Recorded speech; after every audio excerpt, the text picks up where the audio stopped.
मेरी मेल मुलाकात में कमी होती तो बलवान पूनिया का चुनाव यूं खड़ा नहीं हो जाता। कुछ नहीं था मेरे पास, और अगर तहसील चुनाव आने के बाद भी गांव गांव जा रहा हूं, धन्यवाद करने साथी मदद कर रहे। अगर ये मदद भी नहीं करते तो भी हम भूमिहीन हो जाते, एक खूड़ी नहीं बचता हमारा। मैं तो पहले ही कहा था चुनाव मेरे को जनता लड़ाएगी। मेरे पास कुछ नहीं, मेरे पास थे जो मान सम्मान जनता ने दिया, जो इज्जत मुझे बख्शी। मैंने मेरी घरवाली से पूछा चुनाव के बाद, गिनती से पहले, वो कहती थी कई बार कि चुनाव कामरेड साहब मन तो गणित कौन आया, चुनाव है फसेड़ो किया बराबर जनता। तो फिर मैं चलो मान लिया भाई चौथा चुनाव मेरे बराबर ही बात, फिर तो चुनाव कौन, वो तो मैंने भी आया ही है। फिर 5 साल घरे लोग आए, मैं ठीक। मैंने एक बात पूछी, तो सुनीता आ बता गाँव में गई तने कोई और मोदी हो गया मेरो क्या, कौन इज्जत करी लोग। मेरा तो छोटा सा छोरा बोल रहा था अभी गया, इन छोरों की भी इज्जत करी जनता। उसकी वजह यह थी कि मैंने लालच नहीं करा और मैंने किसी आदमी को नुकसान करने की कोशिश नहीं की। मेरे तो पूरी तहसील को धन्यवाद इस बात का है, भाई आपका ये जो एहसान है, तन मन धन से मुझे आपने विधानसभा भेजा। मैंने तो आपका एहसान माना, विधानसभा जाने के बाद मैंने इस जनता का एहसान माना। मैंने ये नहीं माना कि ये विधायकी तो हमारा हक था, नहीं, यह हक आपने मुझे दिलवाया, तब मैंने आपका एहसान माना। और भाइयों 2 हाथ जोड़ के कह रहा हूं, मैंने कोई ठगी नहीं मारी 5 साल में, उससे खुश हूं, मुझे कोई अफसोस नहीं।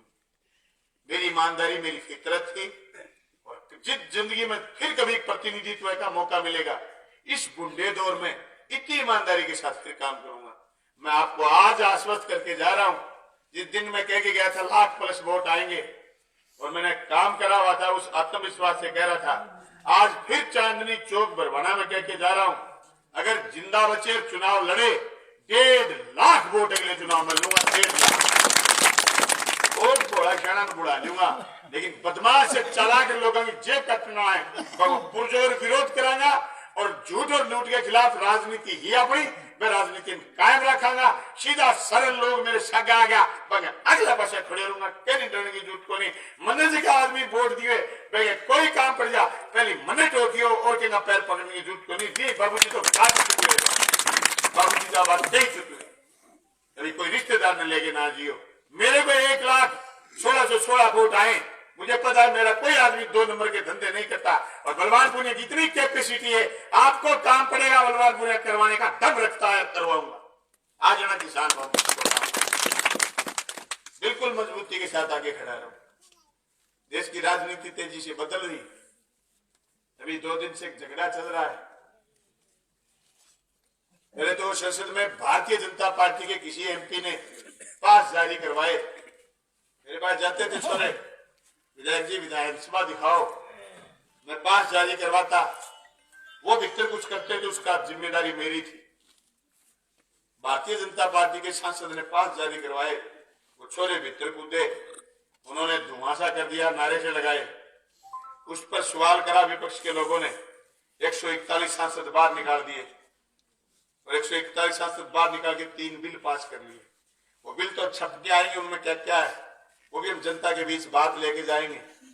लेकिन एक ऐसा तानाशाही का दौर शुरू हो गया देश में, और जिस तरीके से जाति धर्म को बुनाने का काम करते हैं। 2 दिन से जगदीप धनखड़ कह रहा है कि मेरा बेइज्जती होगी, किसान की बेइज्जती, जाट की बेइज्जती होगी। मैं कहता हूँ जगदीप धनखड़ ना तो जाट है ना किसान है। जगदीप जी धनखड़ माननीय उपराष्ट्रपति है, और उपराष्ट्रपति का जो प्रोटोकॉल होता है वो तोड़ करके वो मोदी जी का सारे दिन संसद में गीत गाते हैं। इसलिए एमपीओ ने विरोध करा, और एमपीओ के विरोध के बाद उन्होंने जिस तरीके की टिप्पणियां करी, मुझे भारी खेद है। 750 किसान शहीद हुए थे, और जगदीप धनखड़ उस समय पश्चिम बंगाल के राज्यपाल थे।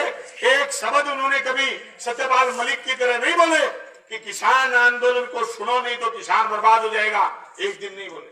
इस टाइप की राजनीति देश में तेजी से बढ़ रही है। जातीय धर्म को दोस्तों उसी समय इस्तेमाल किया जाता है जब चुनाव हो। हकीकत में हमारा वर्ग है वो है किसान मजदूर वर्ग। हमारी जातियां ज्यादा महत्व नहीं रखती, इस बात को समझो।